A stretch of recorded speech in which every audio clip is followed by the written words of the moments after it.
Linha de Frente. Olá, muito boa tarde. Está começando agora mais um Linha de Frente neste sábado. Seja muito bem-vindo, muito bem-vinda. Eu sou Beatriz Manfredini e agradeço a todos pela companhia desde já. No programa de hoje, nós vamos debater alguns dos assuntos que agitaram o Brasil nesta semana. E nesta jornada me acompanham a economista Nathalie Wendel, a jornalista e comentarista aqui da Jovem Pan, Deise Ciocari, a psicóloga Alessandra Petralha e a economista Lia Lopes. Timaço mais uma vez neste sábado, hein, meninas? Obrigada, bem-vindas.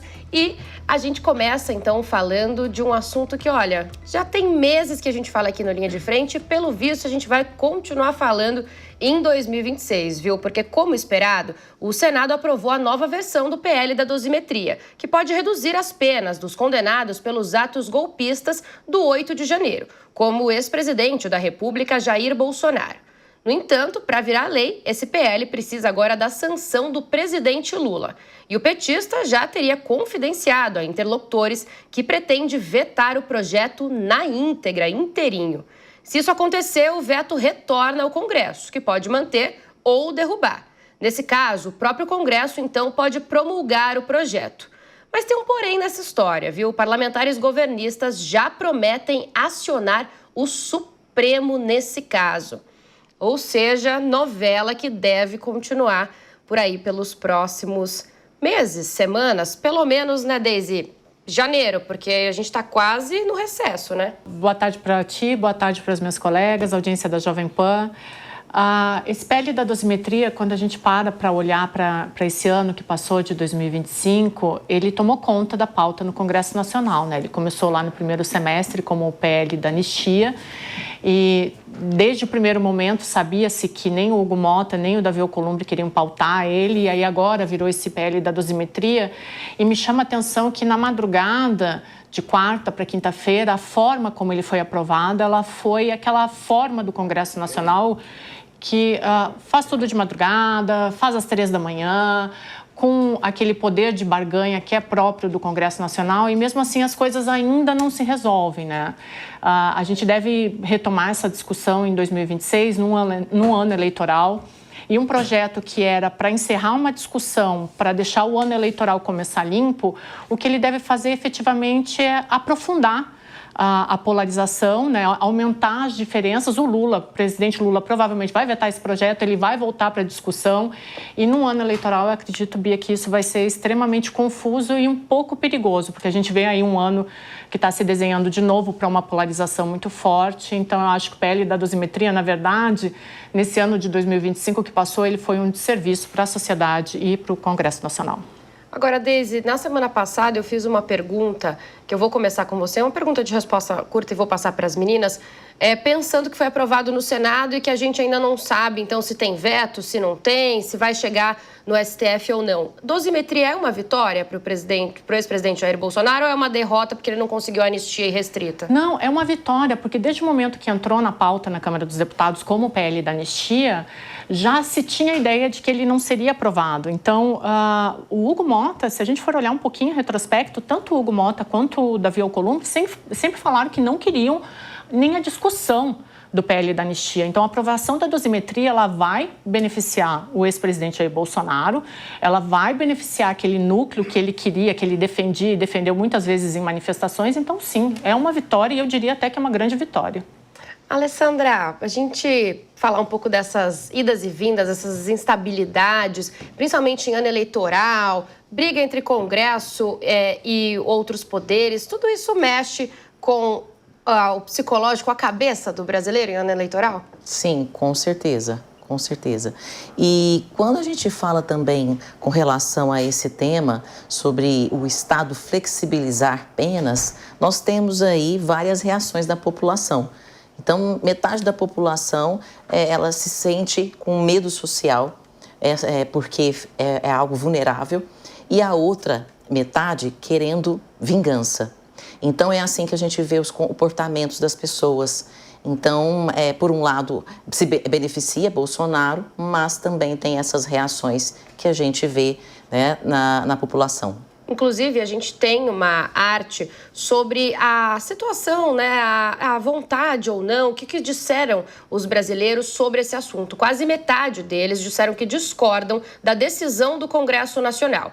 A pesquisa Quest foi divulgada nesta quarta-feira e mostrou que 47% dos eleitores são contra a redução das penas para condenados pela tentativa de golpe de Estado. Entre os favoráveis, 24% acham que o projeto é adequado e outros 195 avaliam que a redução deveria ser ainda maior.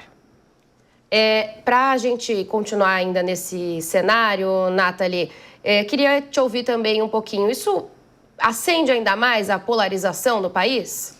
Olha, Bia, o país já está muito bem dividido, né? Há um bom tempo a gente tem essa polarização e cada vez mais continua se acirrando a partir do momento que entram novas pautas no governo, né? Novas, algumas antigas, mas cada vez mais a gente tem uma polarização no país que dificilmente ela se dissipa de um modo ali simples, né? Quando a gente olha os dados da Quest, isso fica ainda mais claro, né? Por um lado, você tem uma população que clama cada vez mais por uma pena exemplar e, por outro lado, você tem uma população que está apoiando o outro lado do jogo, né? Que não quer muito bem essa pena, que é uma flexibilização, porque parte atendeu aí um lado do jogo, né? Um lado dessa polarização. Então, cada vez mais a gente está tendo essa dificuldade de alcançar o meio termo e um equilíbrio que é fundamental para que a gente possa seguir com pautas relevantes, executando políticas públicas necessárias, políticas econômicas e seguir pensando no desenvolvimento do país. Lia, também quero te ouvir sobre isso. Eu acho que, principalmente retomando aqui um pouco o processo de como foi aprovado isso na Câmara e também as denúncias que vieram logo depois de anexar o avanço desse projeto de lei com a liberação de recursos para as emendas parlamentares, o que a gente vê é um jogo político e econômico também associado a esse projeto de lei, né? Então, ele também reverbera interesses do Executivo e do Legislativo ali em um processo em que é complexo, né?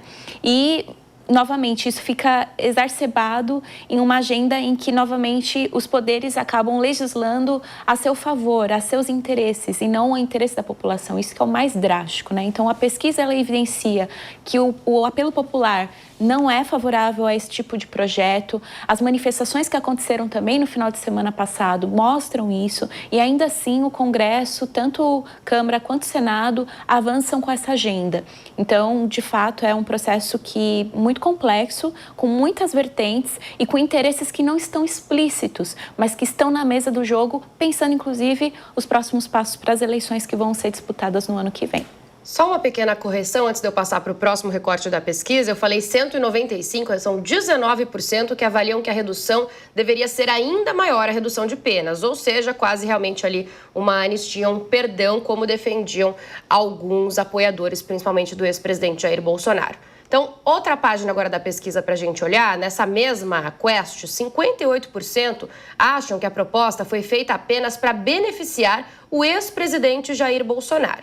Já 30% acham que é para reduzir a pena de todos os envolvidos no 8 de janeiro. Aí volto a chamar a Deise para a gente falar mais um pouco sobre essa pesquisa, esse recorte. Deise, isso mostra, de novo, uma desconexão da população com o Congresso? Dá para a gente falar disso como ocorreu lá atrás em PEC da blindagem, por exemplo? Ou eles estão atendendo essa pequena parcela da população, apoiadores do ex-presidente? Como você avalia?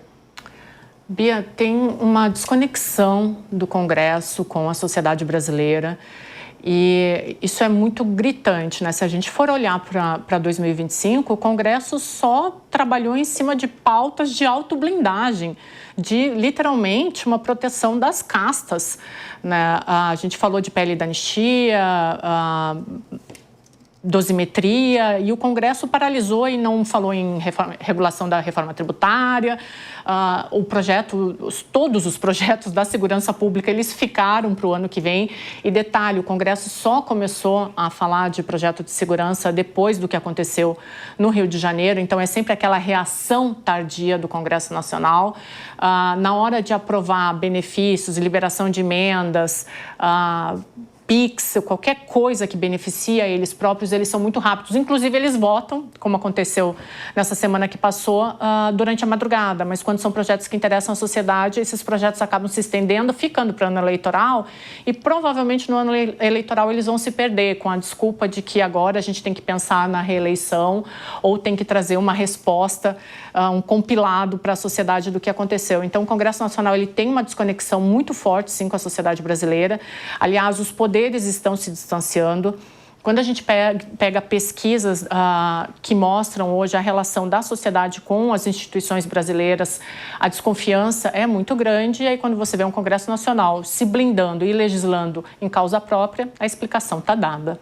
Alessandra, quando a gente fala, a Deise usou, né, também desconexão, desconfiança também dos brasileiros em relação às instituições, isso é uma coisa que já vem de algum tempo, pode se ampliar? Como é que você vê esse movimento e o que é possível fazer para retomar isso? Olha, primeira coisa, questão como está, fadiga emocional da população. As pessoas estão cansadas das narrativas repetitivas dos políticos, né? Então, o que fazer realmente? São tantas coisas, algo tão complexo, mas a gente vê aí a repercussão disso tudo. Eu vejo como a exaustão emocional. As pessoas estão cansadas de promessas vazias. E aí, aonde começa a radicalização. As pessoas começam a votar contra alguém e param de escolher realmente aquele candidato à presidência. Então, as pessoas estão votando muito mais de forma emocional, né, contra alguém e não a favor de um político. É isso que explica, Alessandra, algumas coisas, como, por exemplo, a gente vai falar já da pesquisa Lula e Flávio, e muito se falou que Flávio saiu bem, inclusive em frente de Tarcísio, por conta do nome Bolsonaro, né? Então isso explica um pouco as pessoas escolherem esses personagens, Lula, Bolsonaro, e embarcarem assim pelo nome? Exatamente. Com certeza. É isso que eu estou dizendo mesmo, que as pessoas estão exaustas, cansadas e estão com uma rejeição muito grande, né? E aí começam a votam pelo estado emocional mesmo desse cansaço, dessa exaustão. Então, realmente é esse cenário que está aí nos apresentando. Agora, queria ouvir também da Lia e da Nathalie um pouco dessa... A gente está falando muito das pautas que vão ficando para depois, né? Já que o Congresso priorizou, então, como disse a Deise, algumas pautas próprias, como a PEC da blindagem, a dosimetria, a anistia, todas essas discussões mais políticas, e pautas econômicas acabam ficando e podem não passar no ano que vem, ano eleitoral, né? Lia, como é que você avalia? Deveria ter muita coisa ainda para ser aprovada antes da eleição? Sem dúvida. Exemplo disso, a própria LDO, que foi aprovada essa semana e agora está em agenda a questão do projeto orçamentário. Essas são leis que deveriam ter sido aprovadas até julho desse ano e que foram empurradas por conta dessa polarização política, dessa fragmentação e de interesses também de deixar essa pauta para depois, para fazer essa negociação econômica num momento crítico político, né, para ter como barganha ali. E aí foi deixado para votação agora, em dezembro. Então, a gente vai entrar novamente num novo ano onde não tem clareza sobre o orçamento que vai ser executado no ano que vem, um ano eleitoral, um ano complexo, em que o próprio Congresso passa por um processo de renovação, de afastamento dessas lideranças, o Executivo também, várias das pessoas que estão ocupando hoje pastas vão sair para se candidatar, então você vai ter uma instabilidade de gestão política, né, por questões das eleições, e você não tem um projeto de nação, né, um projeto econômico minimamente pautado, dizendo, esse é meu compromisso, essa é a minha meta. Então, o que foi passado, inclusive, foi colocado com uma hipótese de juros Selic de 12,65%, que não é praticável. A gente já sabe que o Banco Central tem posicionado nos últimos quatro reuniões do Copom de que está mantida a Selic em 15% e a redução disso não vai ser de uma hora para outra, como está sendo projetado. Então, novamente, o Congresso legislando a seus interesses, deixando para trás os interesses da população brasileira e prejudicando a gente de forma efetiva. Então, agendas como reforma tributária, que começa a entrar em vigor no ano que vem e que tem uma complexidade de novas nomenclaturas de impostos, dentro de uma configuração de redução de impostos, aumento de tributação. Então, todos esses debates vão sendo colocados em última hora, aprovados sem ler, aprovados sem ouvir a população, sem ouvir as partes que estão envolvidas. Ou seja, goela abaixo, né? Então a gente está vendo aí um processo muito antidemocrático. Diga, Nathalie. Veja, eu concordo com o que a Lia disse. A gente tem uma dificuldade de coordenar o fiscal, né? Então, tem uma coordenação entre o fiscal com o monetário, né? As políticas precisam se conversar e a gente tem essa dificuldade, principalmente em ano de eleição, porque boa parte da plataforma eleitoral precisa ser atendida. E custo sempre, né, a reforçar para o telespectador que o orçamento ele é sempre uma disputa de interesses. Então, toda vez que a gente vai exercer o nosso direito ao voto, a gente está exercendo uma disputa que, indiretamente, ela vai ser discutida dentro desse orçamento.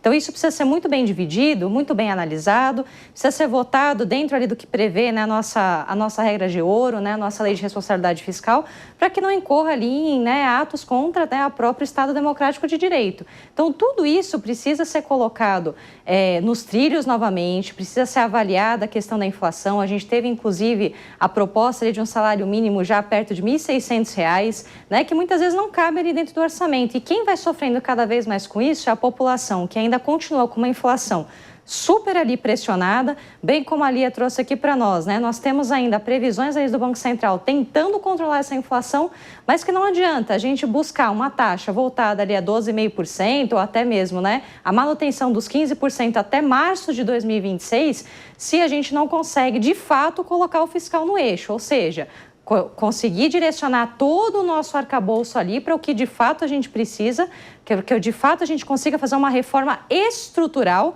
Não basta só a gente alterar, né, a complexidade tributária, a gente precisa discutir a carga tributária, a gente precisa entender como que a gente direciona esses impostos, facilitando o sistema tributário. Não basta só colocar aquela sopinha de letrinhas sobre uma prerrogativa do IBS e que tudo vai se resolver. Precisa ser avaliado uma coisa técnica chamada de curva de Laffer, né? Existe um ponto ótimo ali para a gente ter uma boa tarifação. Então, tudo isso precisa ser colocado no eixo. Então, partindo do fiscal para conversar com o monetário, para que depois a gente siga para, de fato, discutir um projeto de nação estruturalmente falando. E aí sim é discutir reforma tributária, reforma previdenciária e tantas outras que estão sendo deixadas de lado ali na Câmara dos Deputados, no Senado e até mesmo pelo próprio Executivo.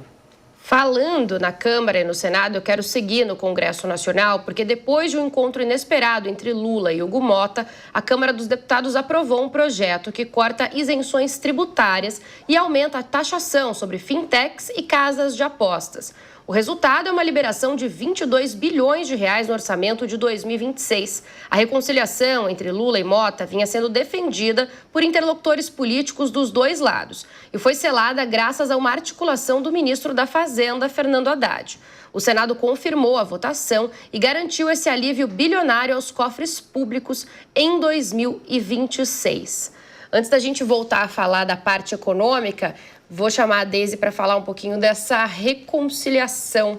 Ela me olhou assim de ladinho, já deu uma risadinha. Essa reconciliação pode não durar muito, Deise? Não vai durar muito não, Bia. Essa reconciliação não vai durar. Assim, o primeiro ponto dessa informação foi essa tributação de 20 bilhões aí que causou a confusão lá na madrugada na Câmara dos Deputados, no Senado, em relação à PL da dosimetria, tá? Então, a confusão começou por causa dessa tributação. E aí, vocês estavam falando de necessidades de reformas. A reforma administrativa. Daí, o governo arrecadando mais 20 bilhões em cima das bets, ok. E eu lembro que aqui na Jovem Pan a gente discutiu muito sobre a questão das bets, se houvesse uma arrecadação maior em cima delas, se o governo iria utilizar essa arrecadação para tratar os problemas que advêm justamente das bets. Então, aquelas pessoas que são viciadas em apostas, se isso traria um tratamento de saúde, se o governo iria devolver isso para a população, iria fazer campanhas de conscientização. Isso só para começar a conversa. Aí vamos para a parte do Hugo Motta e do presidente Lula. Ano que vem é ano eleitoral. O Hugo Motta até agora não conseguiu mostrar a força que um presidente da Câmara dos Deputados deveria mostrar, ou que outros mostraram, como Arthur Lira, que foi seu predecessor, o próprio Rodrigo Maia, enfim. Então, essa é uma pausa momentânea. Ano que vem é um ano eleitoral em que o Hugo Motta ainda deixou muito a desejar para o presidente Lula. Então, assim, Bia, eu aposto que essa pausa ela vai até voltar do recesso. Quando voltar o recesso, zerou tudo, começa o jogo de novo e eles vão literalmente se engalfinhar. Estamos salvando esse trechinho aqui para a gente recuperar na volta do recesso, para a gente ver o que aconteceu. Nathalie, vou voltar para você. A Deise falava, né, se esses valores, esse alívio volta de alguma forma para políticas, para a população, isso seria uma boa saída, mas não deve acontecer. Como é que você vê? Bom, primeiro, basicamente, né, é um desenho ali que a gente precisa cuidar desse enforcement que a gente chama, né? Então, precisa avaliar a questão do apostador, qual é a característica desse apostador, se ele é viciado ou não. Então, tudo isso demanda uma estrutura, como bem colocado aqui, né, que precisa de uma reforma administrativa, da estrutura do Estado para poder prover isso. A gente sabe que custo com saúde é muito elevado, né, um custo obrigatório dentro do orçamento, e não sei se dentro dessa margem, apesar de significativa, tentando buscar ali aumentar a base fiscal, ainda ela é suficiente para resolver o problema fiscal e ainda conseguir ali mitigar os problemas de saúde que a gente tem no país. Em um primeiro momento, acredito que isso não vai ser possível, né, dentro dessa estrutura que nós temos e dentro do volume que isso vai ser arrecadado. Então, acredito que não é muito bem por aí a solução em um primeiro momento. Agora, Lia, esse corte, né, essa isenção, era um pedido já de algum tempo, né? Sim, era um pedido de alguns setores, inclusive o presidente Hugo Motta falou que isso era uma forma de enxugar possíveis desperdícios, né, do âmbito fiscal, mas veio logo depois de um discurso em que o Haddad, né, o ministro da Fazenda, se posicionou dizendo que precisava de 20 mil para fechar o orçamento para o ano seguinte. Aí, de uma hora para outra, na madrugada, eles arranjam um projeto de lei e conseguem esse recurso. Então, novamente, como que está sendo feito um processo de transparência por parte do Congresso, ouvindo todas as partes sobre os interesses que estão sendo colocados, a quem que vai reduzir e a quem que vai tributar. Independente de ser BETs ou outros setores, eu acho muito importante que essa discussão ela seja explícita para a sociedade. Não a favor ou contra, não importa qual é a posição, se de repente, de uma hora para outra, você não tem a sua voz ouvida sobre um determinado projeto, isso por si só já é muito complexo. E, novamente, essa decisão econômica veio para suprir também uma demanda da LDO de superávit para eles conseguirem ter uma meta fiscal, né, de 32 bilhões de reais no ano que vem, suprindo essa meta de 0,25% a mais ou a menos, podem chegar a déficit zero, mas também cobrindo ali os interesses de liberar o valor das emendas parlamentares até 65% das emendas no primeiro semestre do ano que vem. Então, novamente, de onde está vindo o dinheiro? Será que está vindo para esses interesses? Nesse projeto, inclusive, da tributação das BETs, eles colocam que ela vai ser gradual, de 13% em 2026 até 15% até 2028. E que parte desses recursos vão para assistência social e para a saúde. Mas, ainda assim, ela foi atribuída, por exemplo, à PL da antifacção, ela está sendo disputada, esse recurso está sendo disputado por outros setores também. Então, o cobertor está curto, a gente não consegue enxugar a estrutura e a gente continua gastando, tendo artifícios assim para seguir com o Estado inflado. Então, esse é o grande desafio, que, ao meu ver, economicamente falando, a gente precisa olhar com mais atenção e cobrar, não só nas eleições e dos nossos parlamentares, mas cobrar um compromisso político, social, para um Estado mais enxuto e eficaz. Olha, e a época de cobrar, ela tá sempre em vigor, mas a época de escolher tá chegando, mas nem tanto. A gente antecipou bastante o debate eleitoral aqui no país. A gente ainda tem cerca de 10 meses até efetivamente a eleição presidencial, mas os cenários já estão sendo desenhados, então, há algum tempo. A pesquisa Quest dessa semana indicou também que o presidente Lula segue como favorito e é o primeiro em todos os quadros analisados, variando de 34% a 41%. Da mesma forma, Flávio Bolsonaro é sempre o segundo, mostrando, como a gente falava há pouco, que o sobrenome da família ainda tem força. Por outro lado, Ratinho Júnior aparece com 13% e Tarcísio de Freitas tem apenas 10%. Essa foi uma pesquisa que caiu como uma bomba aqui em São Paulo nessa semana, inclusive. Mas antes da gente debater essa parte mais política, eu queria chamar a Alessandra para a gente falar sobre uma coisa que muito se discute toda a eleição, que as pessoas sempre têm aqueles indecisos, tem uma grande parcela que decide o voto ali na hora, na urna, não é isso mesmo? A pessoa vai até lá sem meio que saber o que fazer, é um fenômeno que acontece bastante. Por isso que é proibido a boca de urna, mas nós sabemos que ainda existe. Então, existe sim os indecisos, mas eu acredito que não seja a grande maioria, como foi mostrado aí, né? os indecisos não é a maioria. Que bom. Então, a gente percebe também que a família Bolsonaro tem um nome forte aí, mas qual que é o nível de identificação das pessoas com esse sobrenome, né? Algumas rejeitam, outras gostam, né? Então, a gente tem uma divisão, uma polarização aí. Então, como essas pessoas que não têm realmente o candidato, estão indecisas, vão se comportar? Aí a gente não sabe, porque vai depender de como que esses 10 meses aí vai prosseguir, né, em relação a toda essa política. E tem, Deise, muita água para rolar nesses 10 meses? Ou, por exemplo, o Tarcísio com essa bomba dessa semana já está descartado? Olha, Bia, eu não sei se o Tarcísio está descartado, mas tem tantos elementos aí no meio disso. Vamos lá, o primeiro deles, né?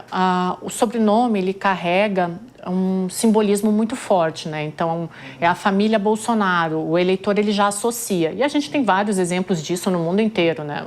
Os Kirchner, os Le Pen, Kennedy nos Estados Unidos, e aqui no Brasil a gente tem Sarney, Calheiros, e tem a família Bolsonaro, né? Então, num primeiro momento, o Flávio carrega para uma arrancada, o sobrenome Bolsonaro é muito positivo, mas todos os analistas, e eu concordo, num segundo turno só o sobrenome não segura.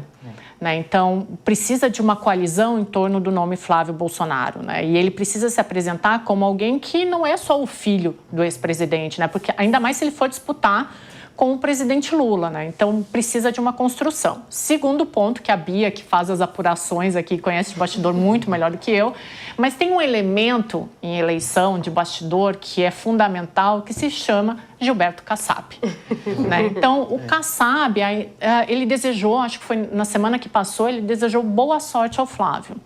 Só para a gente lembrar, na última eleição municipal, o Kassab fez o número de prefeituras que era o ideal do Valdemar Costa Neto. Né? Então, a gente sempre tem que prestar atenção nas movimentações dele. Se o PSD e o União Brasil, o União Brasil está dividido, um pé lá, outro pé cá, mas se o PSD do Gilberto Kassab não encampar essa candidatura do Flávio, a gente pode ter um deslize aí para um outro nome. O Tarcísio, até as últimas manifestações dele têm demonstrado que ele está observando o jogo, né? Ele não agride o Flávio Bolsonaro, ele não distrata, muito pelo contrário. Ele também não se impõe mais como nome para 22, até porque se ele tentar a reeleição para São Paulo, está ótimo para ele se cacifa, vai com mais força ainda na próxima eleição presidencial. Fato é, Bia, que nada está dito.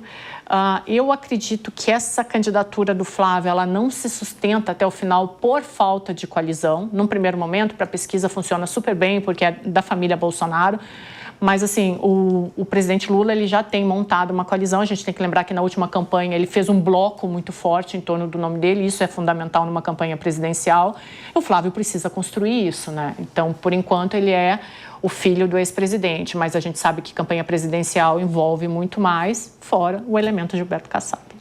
O elemento Gilberto Kassab, que está para desembarcar do governo Tarcísio de Freitas, pensando justamente em 2026. Você fala que ele vai deixar a pasta aí de Secretaria de Governo aqui de São Paulo para disputar alguma coisa que ninguém sabe o que ainda, apesar dele querer mirar o governo de São Paulo, o vice-governo, enfim, está tudo muito em aberto. Por outro lado, Flávio Bolsonaro segue confiante. Tarcísio de Freitas foi cobrado essa semana de um apoio, acabou falando em um evento na quinta-feira que já tinha declarado apoio a Flávio, mas que ele precisava ir conversar e construir, então, toda essa coalizão, como disse a Deise agora há pouco, mas Flávio se reuniu pela segunda vez em uma semana com um grupo de empresários aqui na capital paulista. Eu estava lá, inclusive, acompanhei de perto e o senador se vendeu para os empresários como uma versão mais suave do pai. Eu ouvi de várias pessoas ali que ele era um Bolsonaro suave, que foi esse o discurso que ele fez, inclusive o Bolsonaro que todos querem ter. Ele teria dito isso, então, aos convidados desse encontro. Foram cerca de 50 empresários. Ele pontuou que é mais aberto ao diálogo e que isso torna mais apto a conquistar o eleitor dividido. Mais importante ainda que isso, ele teria dito para essas pessoas também que ele tem bom trânsito com o Congresso e também aprendeu com os erros do pai. Aí já chamo a Nathalie para a gente também comentar. Nathalie, uma postura assim mais neutra, faz sentido na sua cabeça? Será que é isso? A própria Alessandra estava falando, o pessoal está cansado, né, de todas as suas promessas. Será que faz sentido um Bolsonaro suave? Olha, Bia, a leitura econômica ela sempre vai avaliar uma questão de risco, né, e clareza ali, competitividade, se a gente puder colocar dessa maneira, e principalmente de credibilidade. Né? A política dando de mãos dadas ali com a economia, mas depende dessa questão de credibilidade. Então, além do sobrenome, como foi bem dito aqui na bancada, né, o que precisa ser avaliado do ponto de vista exclusivamente econômico é a capacidade de se realizar um plano econômico. Existe, além das pautas econômicas que vão ser muito colocadas ali na mesa, em termos das próximas eleições que se aproximam, mas também a questão da segurança, né? Então, são as duas pautas que vão ali estar sempre em jogo, né? E qual vai ser a credibilidade da execução dessas políticas, seja para a economia, seja para a segurança?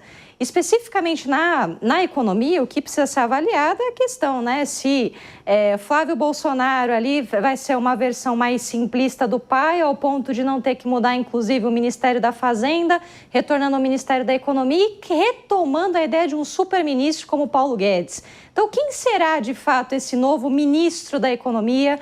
Será que o plano de governo ou o plano econômico vai se parar de pé se ele for um Bolsonaro mais brando?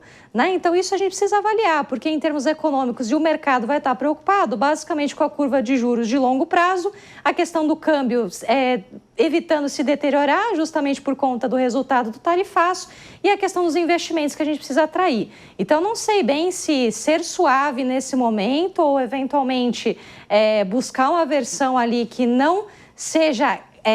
tem uma credibilidade, nomes ali factíveis a executar uma política econômica de fato, é o caminho a se ganhar a eleição. Nesse encontro, inclusive, viu, Lia, ele disse que quer fazer uma agenda liberal, que quer reduzir impostos e comentou, aí não nesse último encontro da quarta-feira, mas num da semana anterior, que foi o primeiro aqui em São Paulo, com a Faria Lima e com empresários, que ele queria retomar, como disse ali a Nathalie, as apostas de Paulo Guedes, que foi ministro da Fazenda, aliás, ministro da Economia na época, na gestão do pai dele, o ex-presidente Jair Bolsonaro. Só que quando o Flávio anunciou o nome, rolou um mau humor ali do mercado, né? A bolsa despencou, o dólar subiu. Será que essas conversas podem fazer com que ele entre ali como um favorito, como era Tarcísio, pelo menos até então? Isso já demonstra o desconhecimento sobre o próprio mercado e os interesses dos que ele está buscando como aliados, né? Já que, querendo ou não, nesse atual governo, os empresários e o setor financeiro ganhou muito dinheiro, né? Lucrou bastante, evoluiu muito. Então, foi beneficiado também. As políticas de mercado cresceram. Então, novamente, até que ponto ele está entendendo que voltar para uma política fiscal... a gente está numa política fiscal expansionista nesse momento, e o Paulo Guedes fazia uma política fiscal contracionista. E a gente está no momento em que a gente está com uma taxa de juros elevada. Então, até que ponto voltar com essa política vai atender aos interesses dos grupos dos quais ele quer se aliar? Eu acho que falta um conhecimento mesmo técnico, uma assessoria, talvez, econômica para apoiá-lo nessa conversa. E por isso mesmo que o mercado reagiu. Eu acho que isso, inclusive, impacta na força da qual ele pode agregar aliados, porque, justamente, se você não tem clareza sobre qual é o projeto político que você vai apresentar dentro de uma agenda de eleições, fica muito difícil as pessoas apoiarem se não tiverem essa clareza. E esse projeto, ao meu ver, não é exatamente o que o mercado deseja ver. Muito pelo contrário, o mercado quer ver que a meta fiscal seja cumprida, que haja redução de custos e aí, novamente, que corte na própria carne, ou seja, que volte para o Congresso, que olhe para os seus pares e veja em que aspectos esses interesses também estão sendo abdicados frente a uma gestão em que cada vez mais os recursos são colocados à disposição para eles usarem como eles quiserem, né? Com as emendas e tudo mais. Então, ao meu ver, tem muito atrito aí e dissonância entre o que o discurso dele político e o discurso realista de mercado precisa para caminhar juntos. Agora, se Flávio está de olho em 2026, ele que acabou de se declarar pré-candidato, quem também está de olho no ano que vem é o presidente Lula, que inclusive prometeu fazer mais um aceno ao eleitorado evangélico. Ele anunciou que vai transformar a música gospel em patrimônio cultural brasileiro.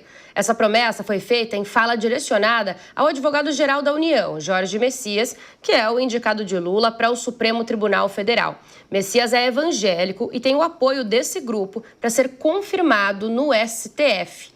Aí, Deise, essa confirmação ainda não aconteceu, aí também tem briga entre poderes, né, com o Senado no caso, mas dando tudo certo, o Messias conseguindo ali a aprovação, se é que você acha que isso vai acontecer, é um bom aceno a esse eleitorado?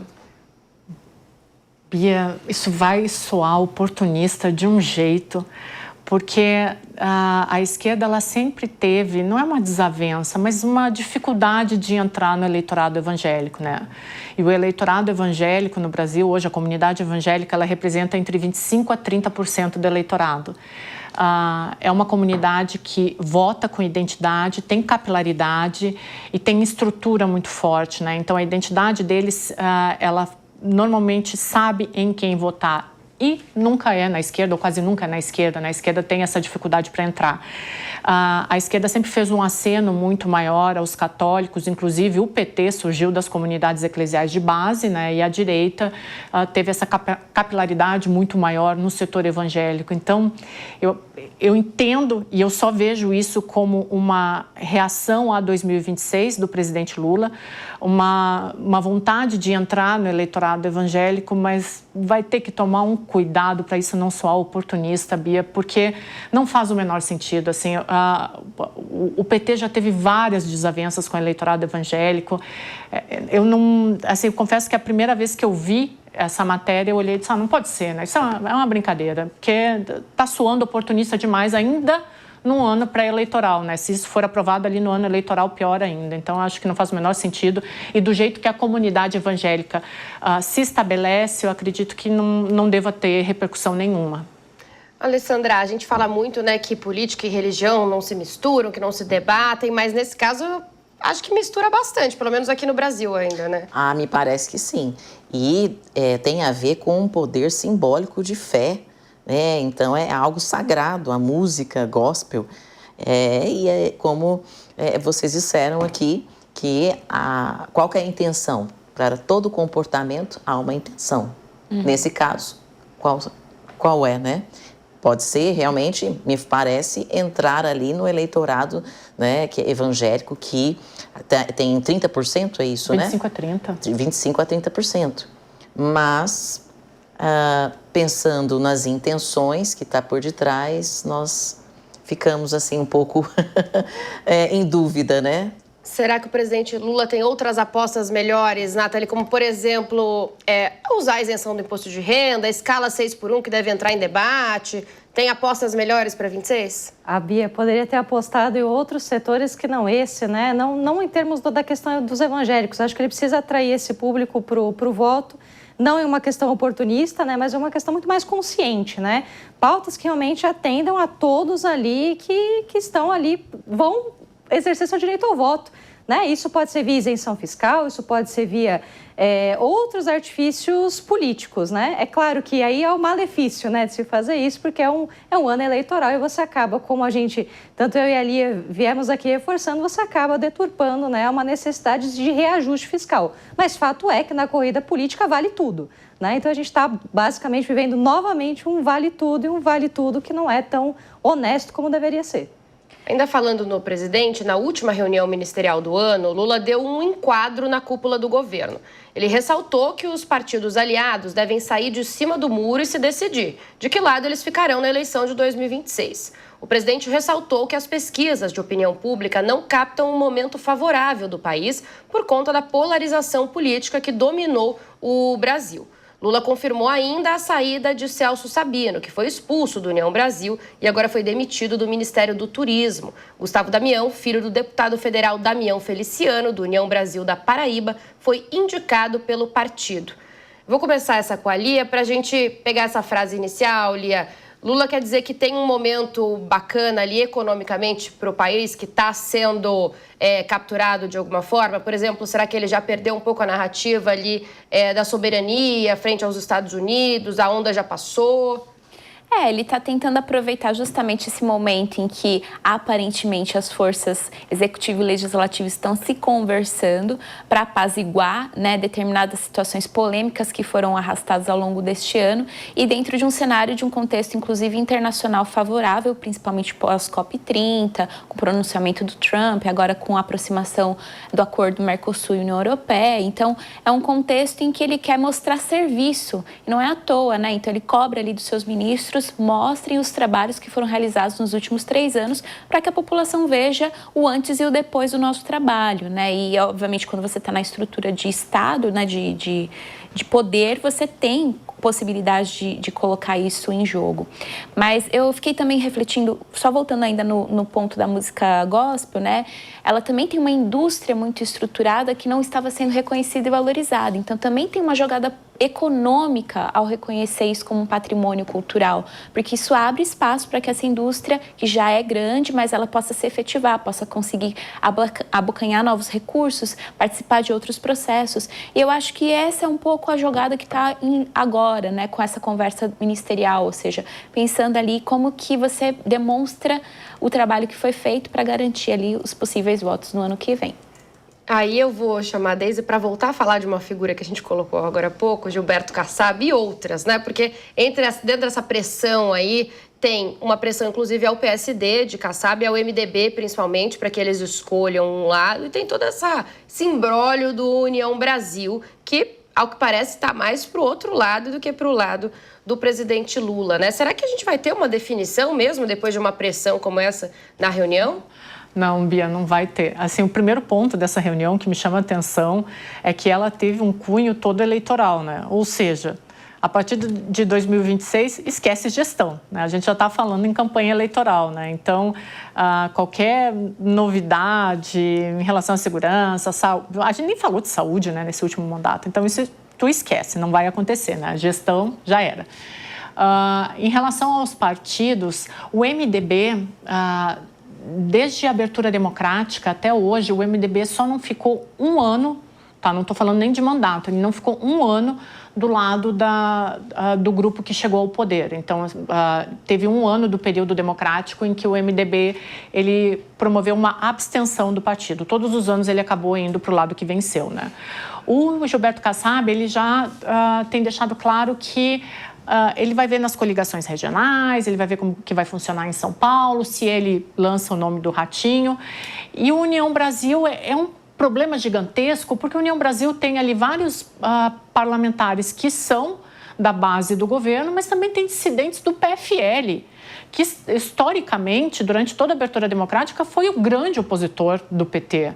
Então, é uma situação completamente enigmática. Eu acho que até o segundo turno das eleições, nenhum desses 3 partidos vai se posicionar efetivamente. Pode apoiar, mas no segundo turno ali já muda tudo, porque são partidos que, historicamente, eles fazem parte do Centrão.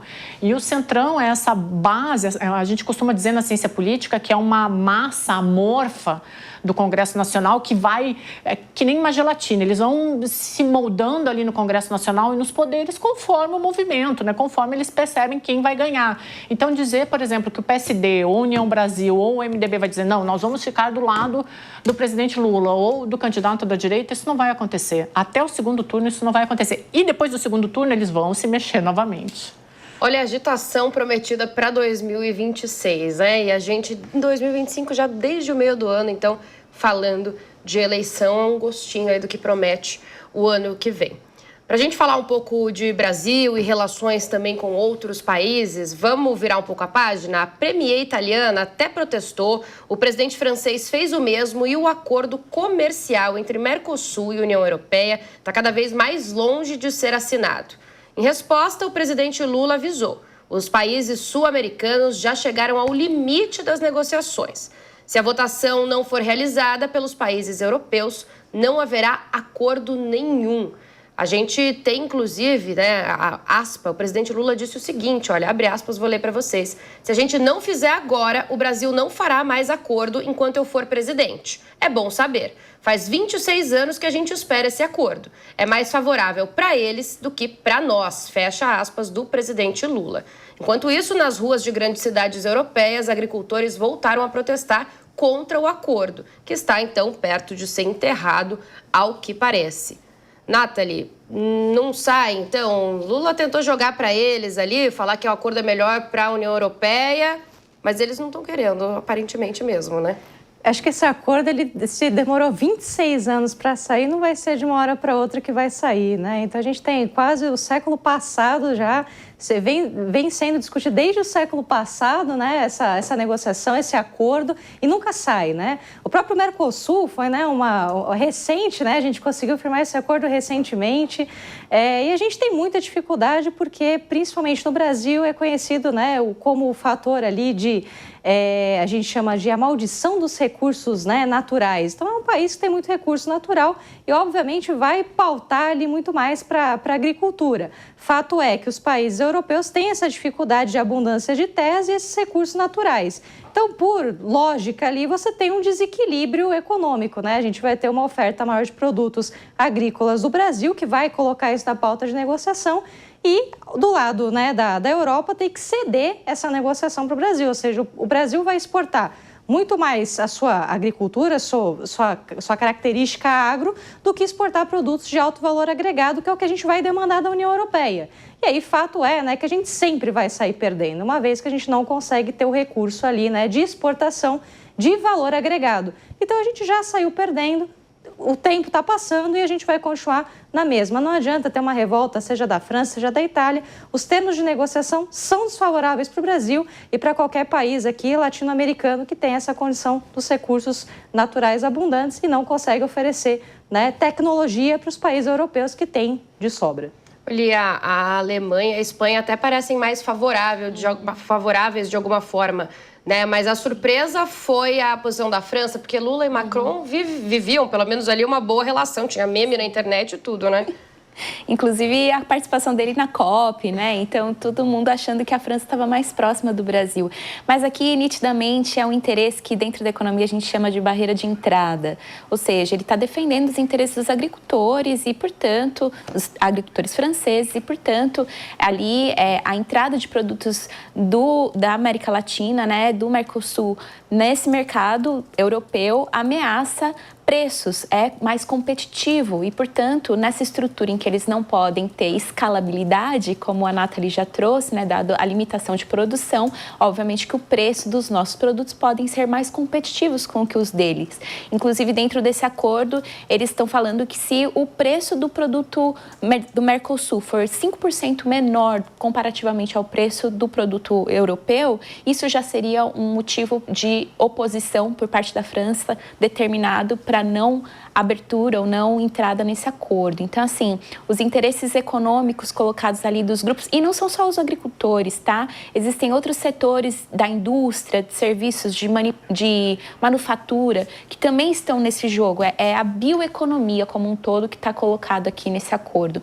Mas, novamente, se ele não sair, eu entendo que o presidente tenha colocado pressão, porque ele quer muito que esse acordo aconteça. Isso seria uma grande vitória para a parte dele de ter feito esse arranjo, essa negociação, essa união dos países do Mercosul em prol de novas aberturas de mercado. Acho que depois do tarifaço do Trump, isso ficou ainda mais sensível, né? Ou seja, uma aproximação maior comercial entre esses países e por parte, inclusive, da chanceler, há interesse realmente que isso aconteça. Então, cenas do próximo capítulo que vai sair justamente hoje, no sábado, né? A gente vai saber se isso vai acontecer ou não.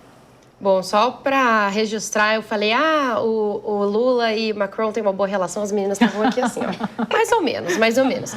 Mas com quem Lula está tentando ter boas relações ou se esforça aí também com outros presidentes de outros países. Então, para a gente falar mais um pouco disso, vou lembrar que Lula ofereceu a Donald Trump para negociar um acordo, entre os Estados Unidos e a Venezuela. O presidente afirmou ao americano, é mais barato conversar do que fazer guerra. Lula reforçou ainda sobre o bom momento das relações com os Estados Unidos. Abre aspas. Nós reestabelecemos a conversa com os Estados Unidos em um tom muito razoável, muito amigável. Não está tudo resolvido, mas vai ser resolvido. Se tem uma coisa que eu aprendi é que em tempos de crise é preciso ter paciência, fecha aspas do presidente Lula. Mesmo assim, a escalada das tensões entre Trump e Maduro continua.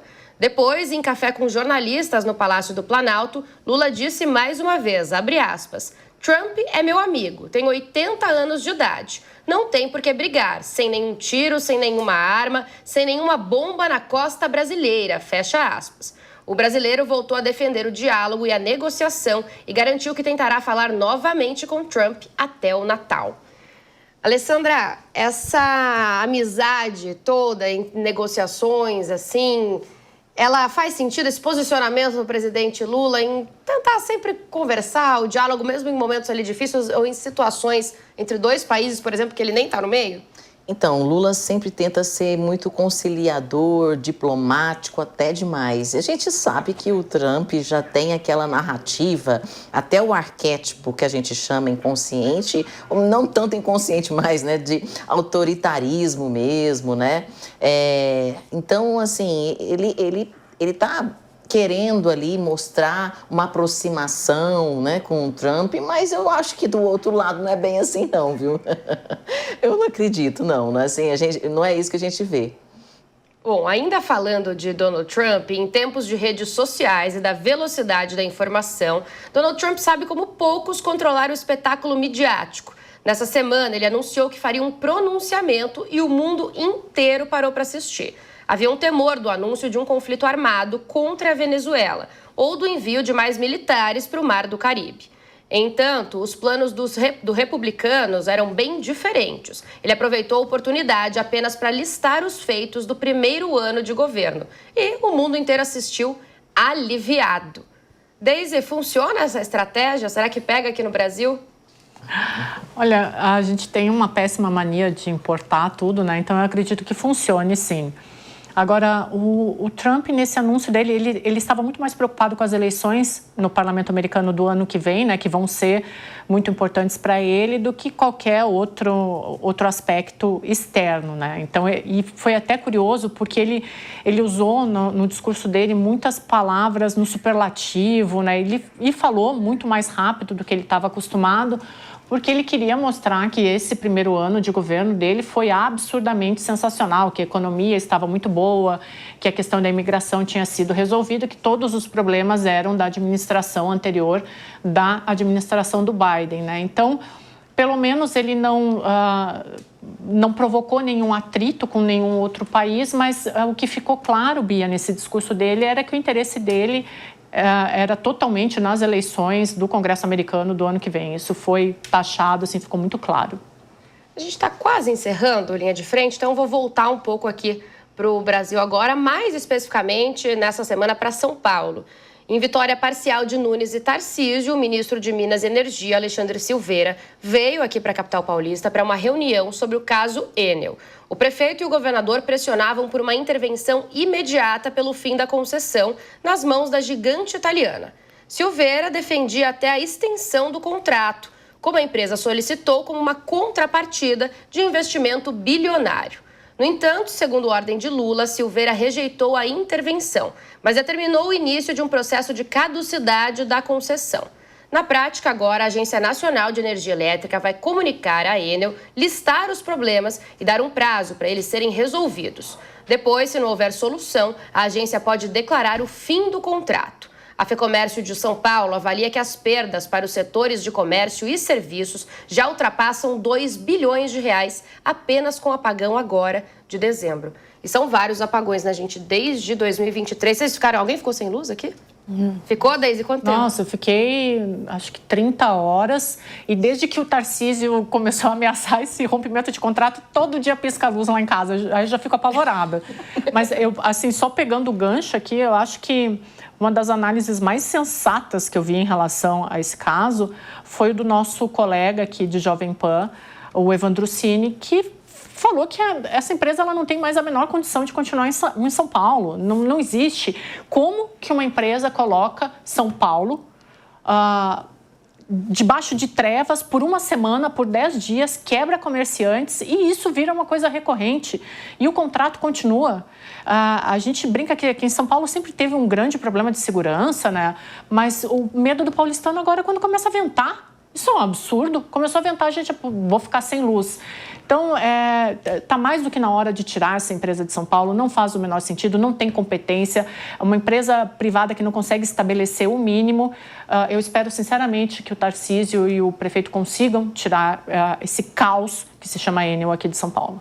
Inclusive, a Deise falava do Evandro. O Evandro ficou quase 50 horas sem energia. A Denise Campos de Toledo, aqui da Jovem Pan, também mais de 50 horas.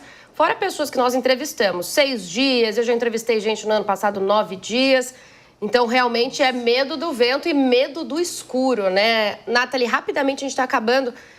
Quebra de contrato, nesse caso, faz sentido. Não adianta prometer investimentos, né? Um CAPEX maior nessa situação, Bia, não vai ser a solução de imediato, né? Isso até porque você acaba tendo ali uma pressão nas tarifas de médio prazo, você acaba gerando mais insatisfação do consumidor que não tem o teu serviço atendido e para piorar, né, ainda você corre o risco de judicialização, né? O aumento ali de chamadas onerando o judiciário, seja dos consumidores ou da própria quebra de contrato. Então é melhor pagar a multa se existir, melhor romper com esse contrato e a gente ter uma empresa ali que seja melhor ou que a gente já teve no passado, né? Ou que seja pelo menos melhor que a Enel. Olha, a gente falava de medo, quase medo da Enel, né? Medo de vento, medo do escuro, mas eu quero saber, assim, de vocês agora na reta final, se vocês já ouviram falar de Dezembrite. Já? Todas? Não. Não? Mais ou menos?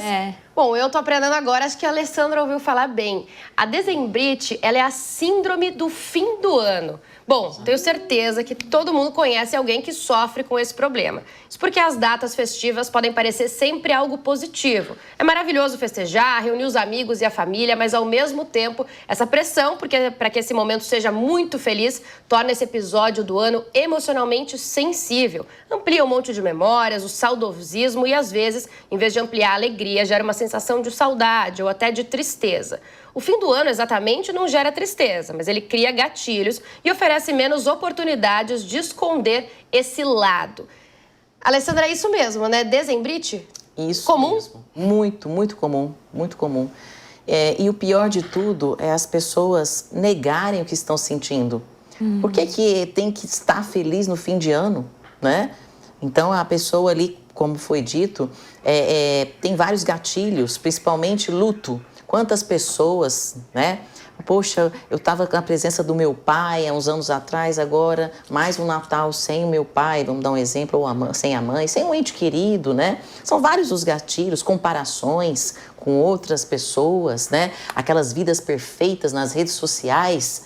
Então, é um momento, gente, de acolher, de entender, né, o que se passa com você. A negação, a culpa é pior. Por que nós temos que estar sempre felizes? Essa busca da felicidade. E o que é felicidade? Pergunta-se a você, né? É um bom livro aí, né, para vocês lerem. O Jeito Harvard de Ser Feliz. O que é ser feliz? Será que é essa busca constantemente de dopamina, de felicidade? Ou será que é trazer sentido para a sua vida e vivenciar realmente a sua emoção, o sentimento que às vezes o Natal e o fim do ano traz? Então não se culpe por se sentir assim, porque nós somos seres humanos, emocionais, inacabados, em construção. E essa que é a maravilha da vida, que é sempre estar em construção, em movimento, em evolução. Então, cuide você, da sua saúde mental principalmente, e vivencie as emoções da melhor forma possível. E com esse recado da nossa psicóloga, eu nem preciso falar mais nada. Cuidem-se, meninas. Obrigada pela presença de vocês aqui mais uma vez. E desejo já, claro, um bom Natal para todo mundo. Agradeço demais a companhia de vocês também nesta edição do Linha de Frente. Fica aí, tô sempre por aqui sábado, às 6 horas da tarde, hein? Até mais. A opinião dos nossos comentaristas não reflete necessariamente a opinião do Grupo Jovem Pan de Comunicação. Realização Jovem Pan.